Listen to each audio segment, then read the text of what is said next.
Passport সংশোধন করে Saudi আরবে আসা যাবে কিনা। 17 মার্চ 2026-এর আপডেট কি আজকে আপনাদেরকে প্রমাণ সহ এটা আবারও দেখাই দিব। কারণ কি গত 2 দিন আগেও একজন সৌদি আরবে এসেছে, যিনি সৌদি আরব থেকে গিয়ে পাসপোর্ট সংশোধন করে আবারও সৌদি আরবে নতুন পাসপোর্ট দিয়ে প্রবেশ করছে, যার কোনো সমস্যা হয়নি, কোনো ধরনের ঝামেলা ছাড়াই যিনি সৌদি আরবে প্রবেশ করতে পারছে। ওইটা আমি লাইভ আপনাদেরকে প্রমাণ দেখাই দিব এবং কি কি সিস্টেমে আসা যায়, আসলে কারা আসতে পারবে, এই বিষয়গুলো আবারও বলে দিব। এর আগে আপনারা তারিখটা অবশ্যই খেয়াল করবেন। আজকের ডেটটা 17 মার্চ 2026। তো 2 মাস পরে 3 মাস পরে কি আপডেট আসে, তখন মানুষ আসতে পারে কিনা, আপনি যদি তখন ভিসা প্রসেসিং করেন বা এই ভিডিওটা দেখেন, তখন ওই মুহূর্তে 2 মাস পরে কি আপডেট এটা আপনাকে জানতে হবে। কারণ কি আজকে আসতে পারতেছে, 2 মাস পর হয়তো আসতে পারবে না, তখন কি আপডেট হয় এটা জানার জন্য অবশ্যই চ্যানেলে সাবস্ক্রাইব করবেন। কারণ কি আমি প্রত্যেক 2 মাস 3 মাস পর পর কিন্তু আপডেট দিতেছি আপনাদেরকে। 2025 সাল থেকে শুরু করে এখনো পর্যন্ত প্রায় আমি 4 থেকে 5টা ভিডিও করছি পাসপোর্ট সংশোধন করে সৌদি আরবে আসার বিষয়ে। কারণ কি আমরা জানি নোটিশ ঘোষণা এম্বাসি থেকে বলা হয়েছে, এজেন্সিরা পাসপোর্ট নেয় না, এরা বলে যে প্রসেসিং করা যাবে না, ভিসা হবে না, তারপরে মানুষ আসে। তো আমরা তো মুখের কথা বললে হবে না, বাস্তবে কি এটা বলতে হবে। তো আমি যখন দেখি একজন মানুষ সংশোধন করে সৌদি আরবে আসতে পারছে, তখন অবশ্যই এই কথাটা আমি অন্যজনকে বলতে হবে, সেও যেন ওই সিস্টেমে আসতে পারে। এই কারণে আপনারা 2 মাস পরে 3 মাস পরে যখনই ভিডিও দেখেন, ওই মুহূর্তে আপডেটের জন্য চ্যানেলে সাবস্ক্রাইব করে রাখবেন। ইনশাল্লাহ প্রত্যেক 2-2.5 মাস পর আপনাদেরকে প্রমাণসহ আপডেট দিয়েই যাব, যেন আপনার নিশ্চিন্তে সৌদি আরবে আসতে পারেন। তো এখানে প্রথম যে কথাটা পাসপোর্ট সংশোধনের বিষয়, সেটা হইলো আপনাকে মেইন পয়েন্ট যেটা এটা বুঝতে হবে। প্রথম মেইন পয়েন্ট হচ্ছে সৌদি আরবে আপনি বৈধ কিনা, অর্থাৎ সৌদি আরবে আপনি কিভাবে গেছেন এটা দেখতে হবে। যদি এরকম হয় আপনাকে কোনো অপরাধের কারণে সফর জেলের মাধ্যমে পুলিশে আটক করে দেশে পাঠিয়ে দিছে, সফর জেলের মাধ্যমে, তাহলে কিন্তু আপনি সৌদি আরবে অবৈধ হয়ে গেলেন, নিষিদ্ধ হয়ে গেলেন, আপনাকে কিন্তু তারহিল দিয়ে দিবে, নিষেধাজ্ঞার মধ্যে ফেলে দিবে। সেই ক্ষেত্রে পাসপোর্ট সংশোধন করেন আর না করেন, আপনি কিন্তু কমপক্ষে 5-7 বছর সৌদি আরবে আসতে পারবেন না, এরকম একটা নিষেধাজ্ঞা আপনাকে দিবে। এটা হচ্ছে একদম মেন পয়েন্ট, আপনাকে মাথায় রাখতে হবে।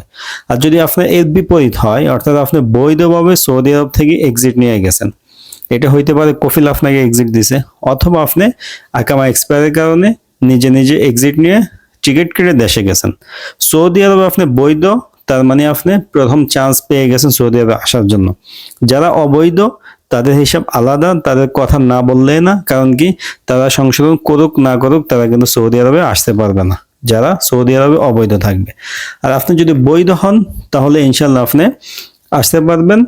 প্রথম পয়েন্টটা মাথায় রাখার পরে দ্বিতীয় পয়েন্ট হচ্ছে আপনার কি পাসপোর্ট, অর্থাৎ আপনার যে পাসপোর্টটা সংশোধন করে নতুন পাসপোর্ট করবেন, পুরাতন পাসপোর্টটা আপনার কি এটা দেখতে হবে। এটা কি এমআরপি পাসপোর্ট নাকি এটা ই পাসপোর্ট। যদি এমআরপি হয়, জন্ম নিবন্ধন দিয়ে করা, তাহলে আপনি নতুন করতে গেলে বাধ্য হয়ে আপনাকে এনআইডি দিয়ে ই পাসপোর্ট করতে হবে। সেক্ষেত্রে আপনি বলবেন যে আমার 2 রকম পাসপোর্ট হয়ে যাবে। যদি এরকম হয় আমি যেরকম বলছি, অর্থাৎ প্রথমে এমআরপি সংশোধনের পরে ই পাসপোর্ট, এরকম হইলে আপনার দ্বিতীয় পয়েন্টে আপনি পাস করছেন, আপনি আসার জন্য চান্স পাবেন। প্রথমে এমআরপি পরে ই পাসপোর্ট, এরকম যদি হয়। আর যদি এর বিপরীত আপনার হয় যে আপনার 2টা ই পাসপোর্ট, একটা ই পাসপোর্ট করছেন, এটা হয়তো বা বয়স কম দেখে ভিসা পাবেন না দেখে আপনি সংশোধন করে আরো একটা ই পাসপোর্ট করছেন, অথবা আপনি সৌদি আরবে আসার পর চলে গেছেন, গিয়ে পাসপোর্ট হারাই ফেলছেন, পরে কোনো কারণে সংশোধন করে আরো একটা পাসপোর্ট করছেন, 2টা ই পাসপোর্ট 2 রকম, এরকম যদি হয় তাদের কোনো চান্স নাই সৌদি আরবের ভিসা পাওয়ার। বিষয়টা একদম স্পষ্ট করে আবার বুঝবেন। 2টা ই পাসপোর্ট 2 রকম হইলে কখনোই ভিসা দিবে না। এ ব্যাপারে আমি কোনো তথ্য দিতে পারবো না, শুধুমাত্র আগে এমআরপি পরে ই পাসপোর্ট, এরকম হইলে ইনশাল্লাহ আপনার পাসপোর্ট যেরকম সংশোধনী হোক, নাম, পিতার নাম, ঠিকানা সংশোধন হোক বা জন্ম তারিখ আপনার 2-3 বছর কম হোক বাড়ুক, ইনশাল্লাহ কোনো সমস্যা নেই, আপনি সৌদি আরবে ভিসা পাবেন, আসতে পারবেন। 2টা ই পাসপোর্ট হইলে আপনি ভিসা পাবেন না। এখন 2টা ই পাসপোর্ট তো 2 রকম সাধারণত হয় না, কারণ ই পাসপোর্ট করতে হয় জন্ম এনআইডি দিয়ে দেশে থাকলে। এনআইডি তো আমি সংশোধন করি না, যদি কোনো কারণে আমি ইচ্ছা করে করি, সেটা আমার দায়, আমার ব্যর্থতা। আশা করি এই ধরনের কাজ কেউ করবেন না। যাদের একবার ই পাসপোর্ট হয়ে গেছে, তারা ই পাসপোর্ট 2টা 2 রকম করার চেষ্টা করবেন না এনআইডি সংশোধন করে, তাহলে আপনি ঝামেলা পড়ে যাবেন। তো এরকম আপনি যদি প্রত্যেকটা পয়েন্ট মিলে দেখেন যে আমার সাথে ঠিক আছে কিনা, সৌদি আরবে আমি বৈধ, আমার আগে এমআরপি পাসপোর্ট ছিল, এখন আমি ই পাসপোর্ট করছি সংশোধন করে। এরকম হইলে আপনি ভিসার কাজ শুরু করেন, আপনি নিশ্চিন্তে আসতে পারবেন। হয়তোবা একটু সমস্যা হইলে বাংলাদেশ ইমিগ্রেশনে আপনাকে বিভিন্ন প্রশ্ন করতে পারে, জিজ্ঞেস করতে পারে, এতটুকুই। এর বাইরে সৌদি আরবের পুলিশ ইনশাল্লাহ আপনাকে কোনো প্রশ্ন করবে না, যেটা আপনাদেরকে আমি স্ক্রিনে লাস্টে দেখাই দিব। গত 2 দিন আগে যিনি আসছিল, ওনার সাথে কি কথা হয়েছে, উনি কিভাবে সংশোধন করছে, প্রথমে আমি বিষয়গুলো স্পষ্ট করে বুঝাই দিছি। তো আশা করতেছি আবারও আপনারা মার্চ মাস 2026-এর আপডেটটা পেয়ে গেছেন। এখন আপনি সিদ্ধান্ত নেন আপনি কোন অবস্থায় আছেন, আপনি কি ভিসা পাবেন কি পাবেন না।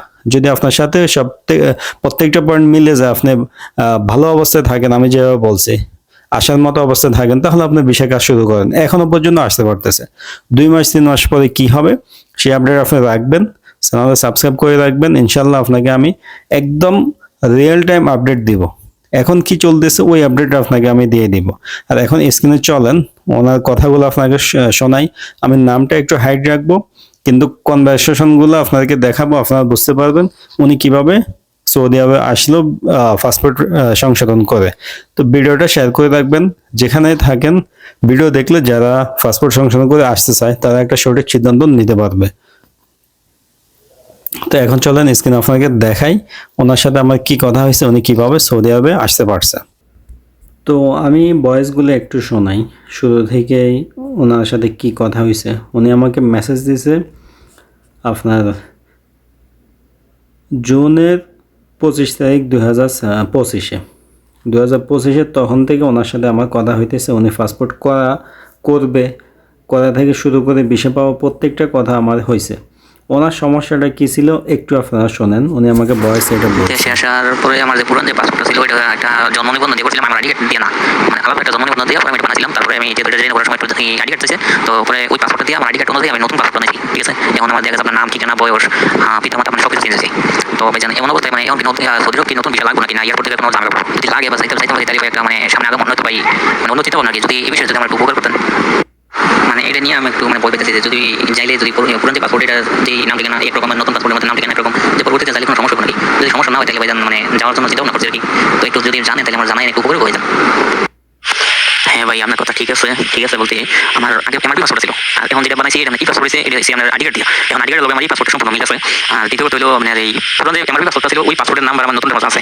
ঠিক আছে, আর যেটা বলছিলাম যে পাসপোর্ট করার আগে যদি আমি এই এনআইডিটা সংশোধন করলাম, আর সব এজেন্সি আপনার না করেন, বুঝছেন, শুধু একটা এজেন্সি না করছে, যেটা ওই আমি সৌদি আরব থেকে আগে যাওয়ার সময় আমি যে আমার একজন আপনার এই আত্মীয় আছে ওই লোক নিত, তারপরে ওই দিয়ে আমি যাইতেছিলাম আবার নতুন করে। তো ওই যে এজেন্সিতে যে বিষয় দেয় ওই এজেন্সিতে মানে ওই আর আমার মানে গ্যারান্টি দেয় না, বুঝছেন। এখন হেরা বলতে আমরা তুমি যাইবা কিন্তু এয়ারপোর্টে তোমার ফেরত দিলে তাহলে তো সার্ভিস লাগে, তো বুঝছেন। তো আমি ভাই টেনশন করি যে আর কিছু না, যে আমি জানি যে আমি বইতে আমার কাগজপত্র এখন বর্তমানে ঠিক আছে, আগে কাগজপত্র ইয়ে ছিল বা পাসপোর্ট ছিল, কিন্তু এখন পাসপোর্ট সবাই ঠিক আছে। কিন্তু এখন একটা টেনশন এখন কিছু না, যে যদি এতগুলো টাকা খরচ করে গিয়ে ভাই যদি এয়ারপোর্টে ফেরতেই মানে কথা। তো উনি এতদিন থেকে কথা বলার পরে অবশেষে 15 মার্চ 2026-এ উনি কিন্তু এসে গেছে। দেখেন আমাকে সোমবারে মেসেজ এসেছে, ধন্যবাদ ভাই আপনার কথার উপর ভরসা করে সৌদি আরবে আসলাম। আসলে আমার উপর কথার উপর ভরসা না, আমরা মার্কেট লেভেলে রোড লেভেলে যেটা দেখি এটাই জানাই।